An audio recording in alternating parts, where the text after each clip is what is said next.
이 세상의 모든 것은 존재의 목적이 있습니다. 여기에 앉아 계신 여러분들도 하나님께서 이 땅에 보내신 분명한 목적이 있습니다. 그러므로 우리가 해야 할 일은 하나님께서 우리를 이 땅에 보내신 목적을 빨리 깨닫고 하나님께서 원하시는 목적에 걸맞는 삶을 살아야 합니다. 예수님은 십자가 고난과 죽음에 관해 3번에 걸쳐 구체적으로 예고하셨지만 이를 바로 이해하지 못한 야고보와 요한이 메시아 왕국이 이루어질 때 자신들에게 높은 자리를 보상해 줄 것을 요구하고 있습니다.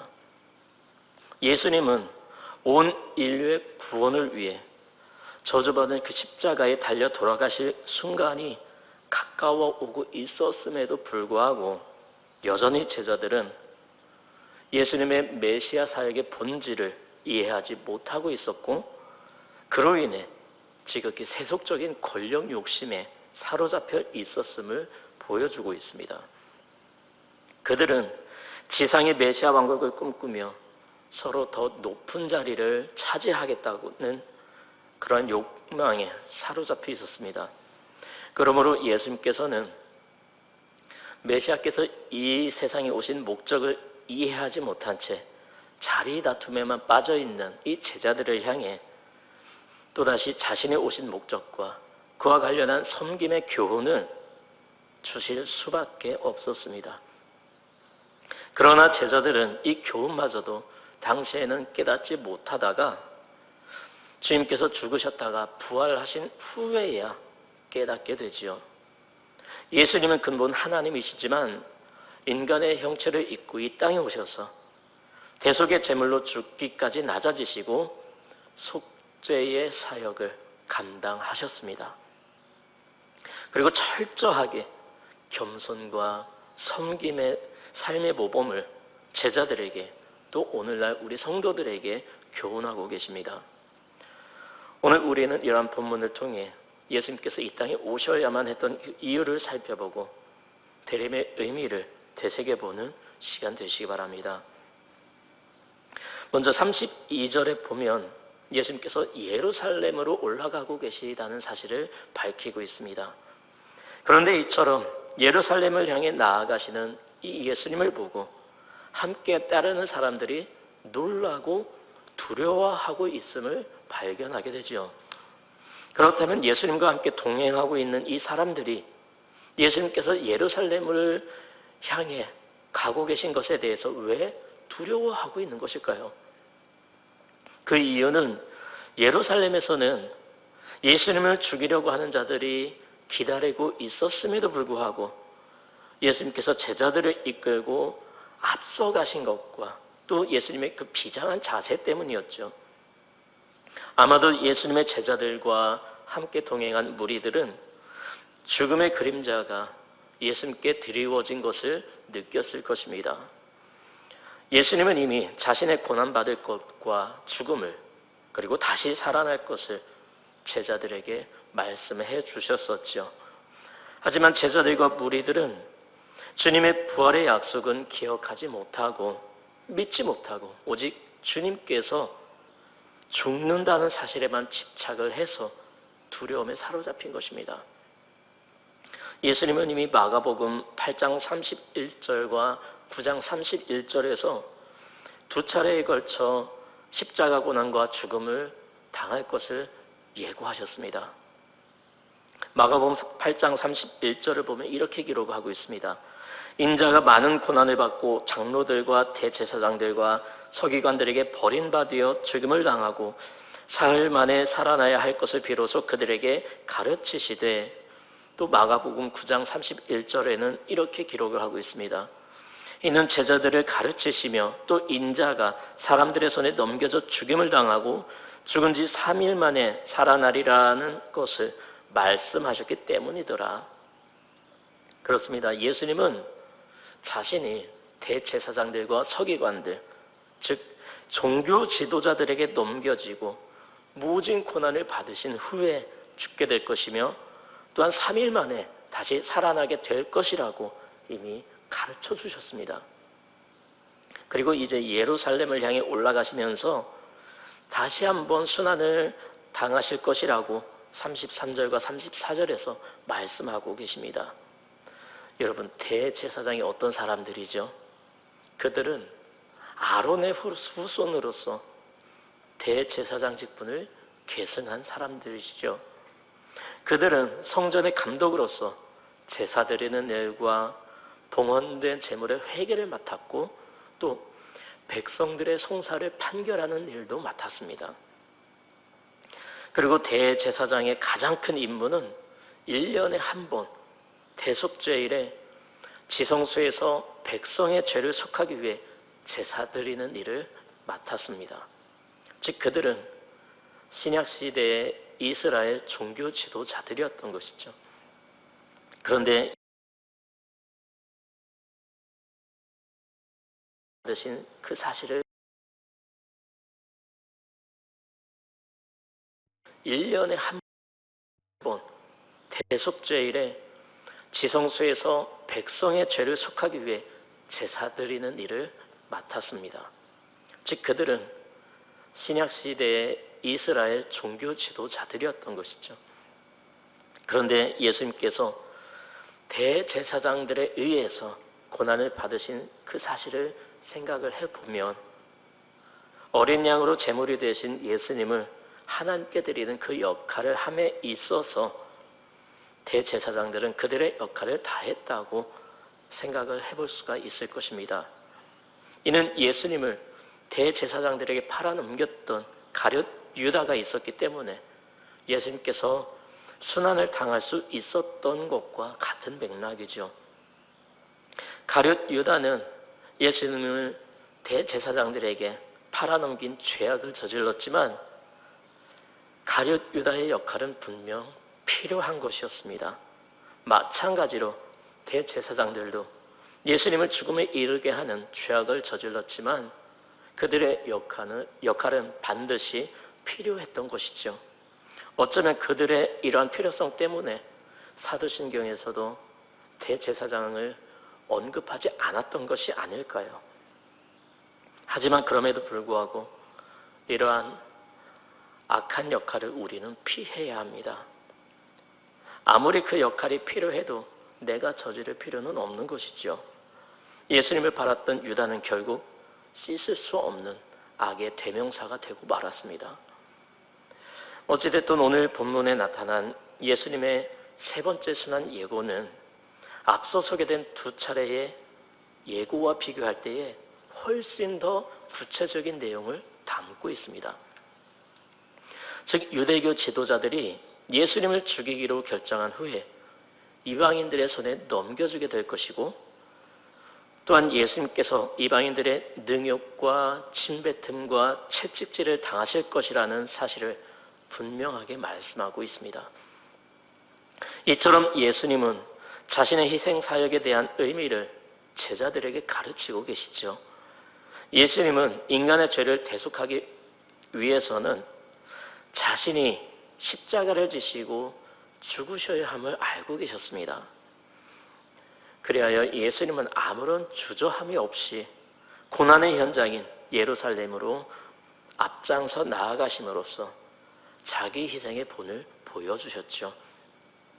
이러한 예수님의 사명 감당하시는 모습을 사도 바울은 빌립보서 2장 6절부터 8절에서 이렇게 기록을 하고 있습니다.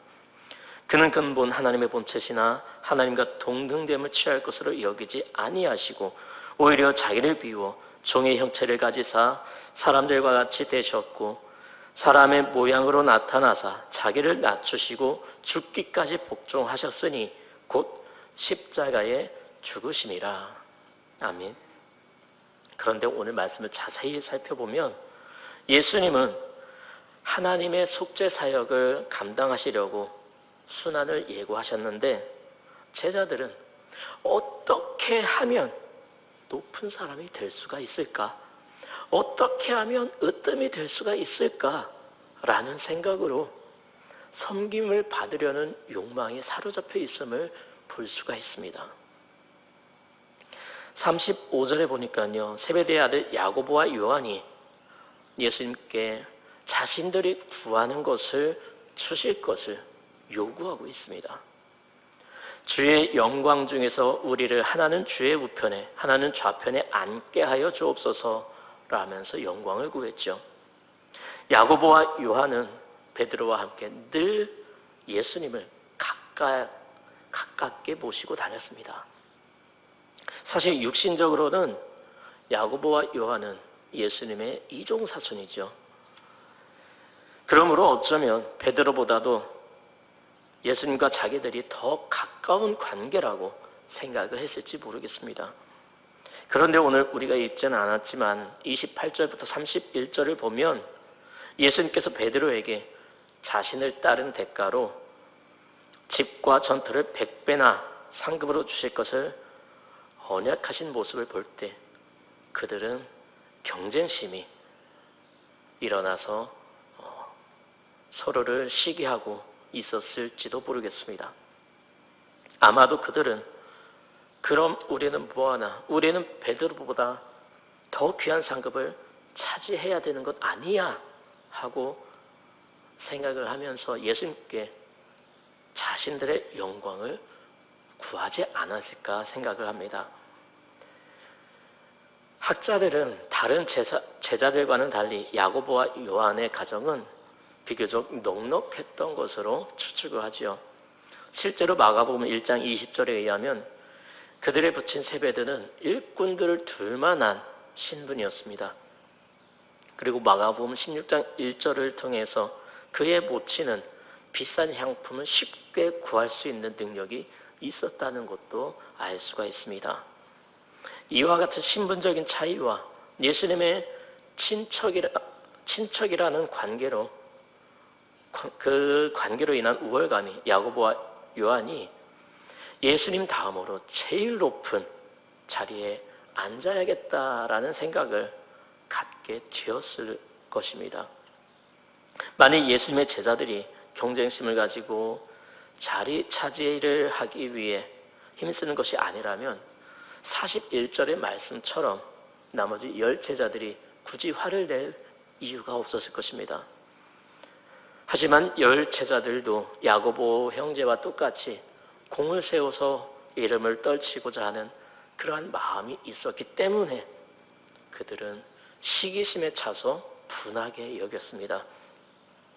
그들은 야고보와 요한이 높아지는 것을 시기했죠. 그 당시 예수님의 제자들은 서로가 높아지려는 허영심에 가득 차 있었습니다. 두 사람이 예수님의 좌우편 자리로 가장 좋은 지위를 차지하게 되면 다른 제자들은 그 자리를 바라보지도 못하게 되기 때문에 두 사람에 대해 분노했던 것입니다. 이러한 제자들 사이의 야심과 질투에 대해서 예수님께서 이미 책망하셨던 적이 있었음에도 불구하고 섬김의 진리를 모르기에 아직도 제자들 가운데 이런 불순한 욕망이 남아 있었던 것입니다. 제자들은 강력한 정치적 메시아의 군림을 기대했던 것이죠. 고난받는 메시아, 고난 후 영원한 왕자에 오르실 메시아를 알지 못했기 때문에 제자들은 세상적인 욕망에서 벗어나지 못했던 것입니다. 그런데 오늘 본문의 야고보와 요한뿐만 아니라 우리 사람들에게는 누구나 남들보다 높아지고 싶은 욕망이 있습니다. 남들보다 출세하고 싶고 더 높은 자리에서 지배하고 싶은 마음을 갖고 살아갑니다. 그렇기 때문에 많은 사람들이 권력을 얻기 위해 온갖 부정을 행하고 질서를 어지럽히는 모습을 볼 수가 있습니다. 그러나 이러한 사람들에게 예수님께서 뭐라고 말씀하시죠? 42절에 보니 예수님은 제자들에게 그 제자들 간에 나타난 갈등을 해소시키고 또 잘못된 생각들을 바로 잡아주시기 위해 서로 높은 자리를 차지하기 위해 화를 내는 제자들을 따로 부르고 계심을 볼 수가 있습니다. 이처럼 예수님께서 제자들을 한데 모으는 행위는 훗날 자신의 다락방에서 최초의 교회가 형성된 모습을 보게 된 이 마가에게 있어서 당시 교회 공동체의 갈등과도 연관될 수 있는 주제라고 생각을 했던 것 같습니다. 즉 마가는 오늘 본문의 사건을 그리스도인들에게 소개하면서 초대교회 안에서 나타난 그 갈등에 대해 교훈하고자 했던 것입니다. 이처럼 자리 싸움을 하고 있는 제자들의 모습을 보신 예수님은 참으로 안타까운 마음이 드셨죠. 그리하여 예수님은 세상 집권자들이 집권하는 방식을 말씀하시면서 예수님의 제자들은 세상 사람들의 집권 방식을 따라서는 절대로 안 된다고 말씀하십니다. 세속적 체계에 있어서는 왕이 백성을 임의로 주관해서 종으로 삼는 일이 흔하고, 또한 왕의 권력을 맡은 사람들 역시 백성들 위에서 권세를 부리는 것이 일반적이지요. 즉 이방인의 집권자들은 온갖 노력을 다 기울여서 최고의 명예와 권력을 잡는 데 집착을 합니다.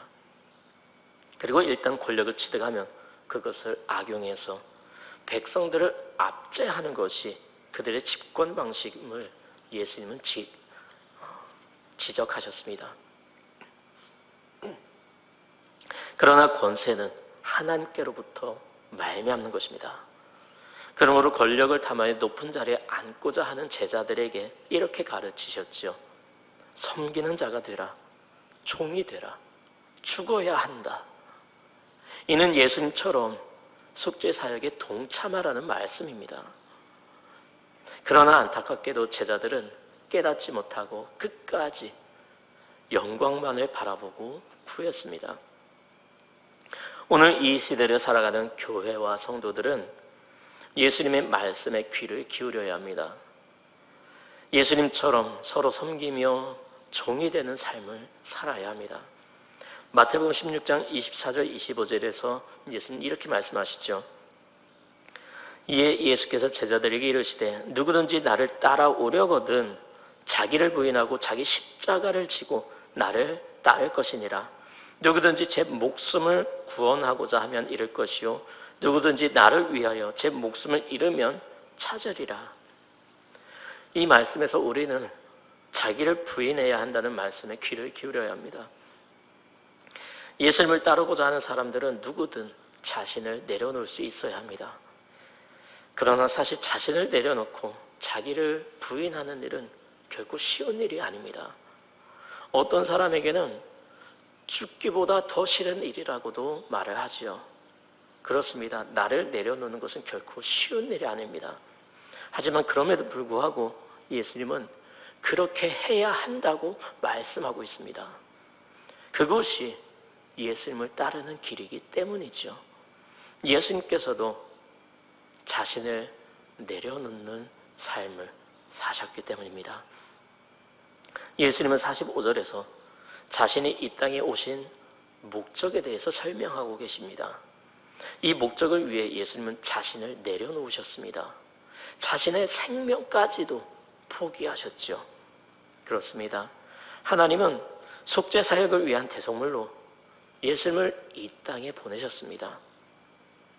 자기 자신을 위해 자신을 희생시킨 것이 아니라 하나님의 피조물인 우리 인간을 위해 하나님의 독생자이신 예수님의 생명을 포기하게 하신 것이죠. 오늘 말씀을 보니 예수님은 이렇게 말씀하십니다. 인자가 온 것은 섬김을 받으려 함이 아니라 도리어 섬기려 하고 자기 목숨을 많은 사람의 대속물로 주려 함이니라. 이 말씀은 예수님 자신의 순환과 죽음에 대한 예고의 차원을 넘어서서 순환과 죽음의 그 의미를 직접 해석하시는 말씀이죠. 사실 예수님은 자신의 구속 사역에서 두드러지게 자신이 말씀하신 이 말씀의 본을 보여주셨습니다. 예수님은 권력을 가지고 세상을 통치하기 위해 이 땅에 오신 것이 아닙니다. 오히려 예수님은 자신의 생명을 피조물을 위해 내어주시는 섬김을 위해 이 땅에 오셨죠. 이 세상 만물을 만드신 하나님께서 인간의 몸을 입고 인간으로 이 땅에 오신 그 자체는 실로 엄청난 사건입니다. 세상의 그 어떤 신도 인간처럼 똑같이 되기 위해 이 땅에 온 신이 없습니다.